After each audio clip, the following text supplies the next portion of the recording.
yun eh.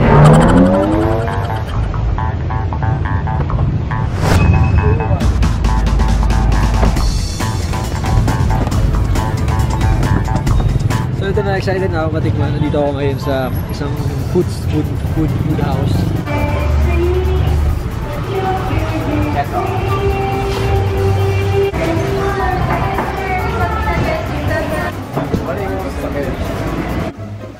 So, I really miss Indonesian food. That's why nandito ako. I'm really excited to taste again makanan di Indonesia. Yay!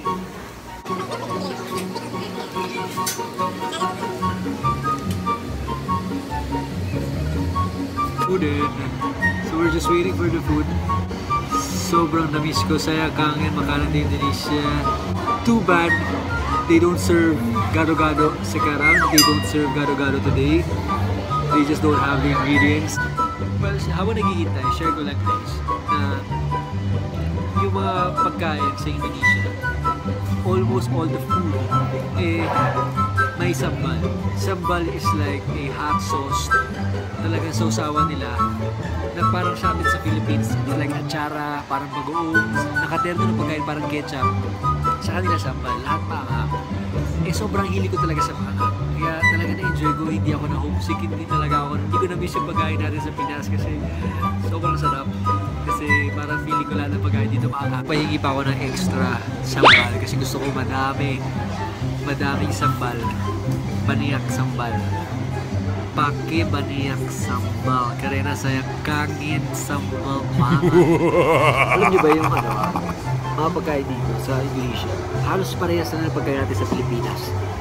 Ang pagkakaiba lang nito is mas maanghang yung pagkain nila.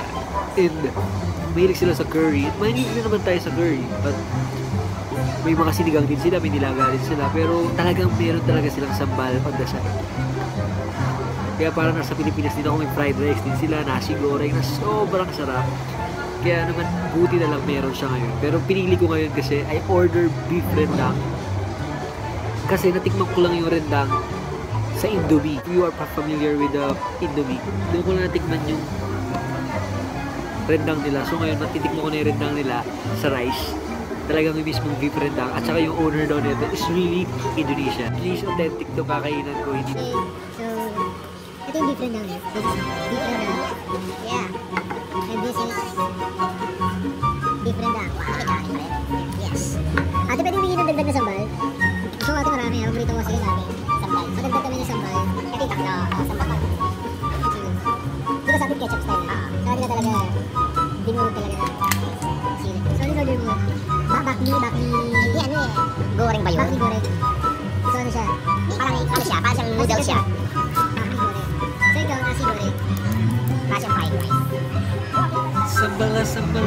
Sambalaro, terasa panas. Sambalaro. Yeah, sate. Sapi, sate. Terusan sate. Kaya yung lasa ng rendang, lasang anghit. Pero masarap. Masarap. Pero lasa ng lambot. Malambot, masarap. Pero sabi niya lasa ng anghit daw. Masarap siya. Parang nalasahan ko yung radyong anghit. Amoy.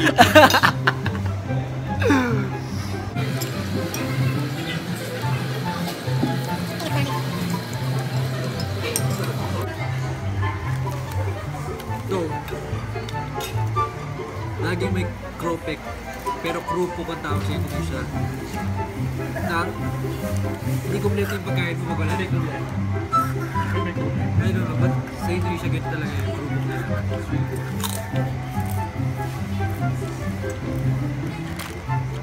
Wala ko kapagda.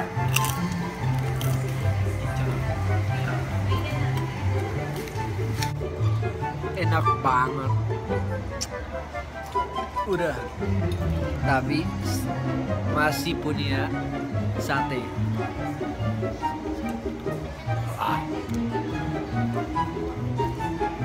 Malaki siya. Sa Indonesia kasi medyo maliliit.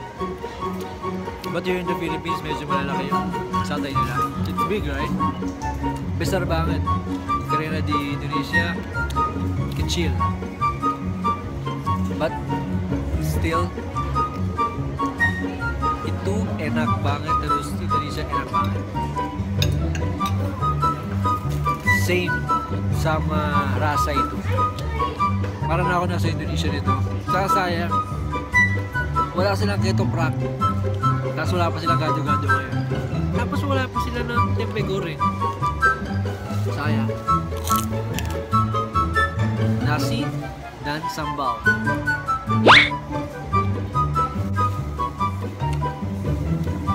Ang sarapan sa Kuya Rod sa bakmi. Bakmi. Masarap daw. Enak banget. Nagkahiyaan na kami sa isa. Di ba, very Filipino. Pagdating na may isa nang natira, nagtuturuan ako sino kakain. Talagang culture ito ng Pilipino. Yung tayo na may natira, nagkakahiyaan na. So, sino ang kukuha? So, this is the aftermath.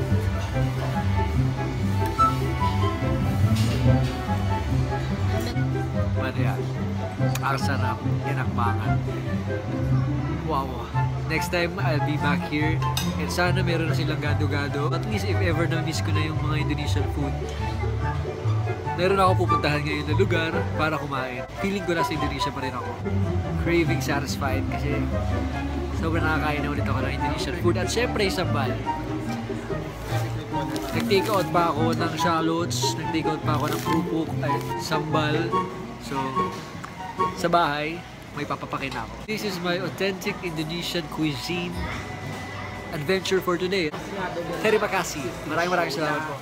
So, nandito ako sa isang store and then sobrang pinapatugtog nila yung di magbabago. So, pinapatugtog nila yung kanta ko. Supportive. Hello po.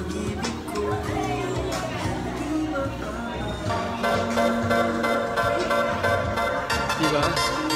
Very supportive. Kaya kayo din dapat, supportahan nyo din, i-download nyo na. Downloads, di magbabago on Spotify and some other streaming accounts.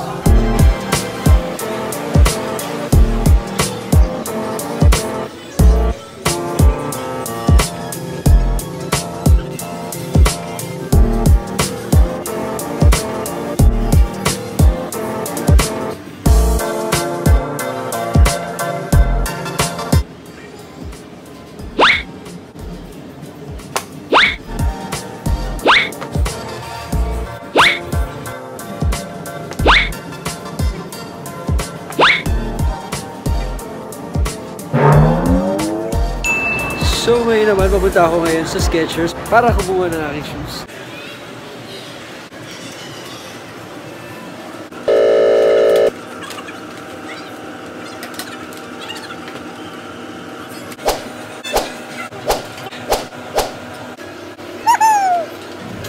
So ngayon, nandito na ako sa bahay, nakakagutom. Kaya ito, kumakain ako. Thanks Healthy Foodie Manila. Pinakain ko na to. Sobrang sarap. Kasi sobrang nagutom talaga ako. Kumain ako kanina pero dahil punta ako sa mall, kumuha ako ng mga sapatos. Gutom na naman ako. Nagpapataba kasi ako. Sabi ka saan mag-train sa akin. Pagkita daw na magkaroon muna ako ng taba. Lumaki muna ako bago ako mag-workout para meron akong i-burn. Bago lumabas yung mga gusto ko lumabas ng muscles. So, kaya muna ako na kaya. So, again, thank you sa namahan nyo ako sa maghapon kong ginawa for today. So, guys, huwag nyo kakalimutan syempre na hit like kapag gusto nyo, thumbs up. And, syempre, don't forget to comment. Kung may mga suggestions kayo or anything na gusto nyo sabihin sa akin, mababasa ko po yan. Nagbabasa ako ng comments. And definitely, don't forget to subscribe. Guys, ipagkalat nyo itong aking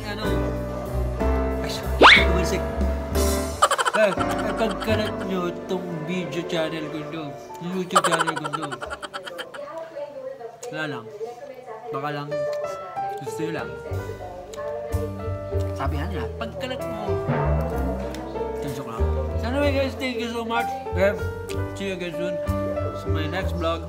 Marami pa akong naka-store para sa inyo. And Sana you're still enjoying it. Again, thank you so much and see you soon.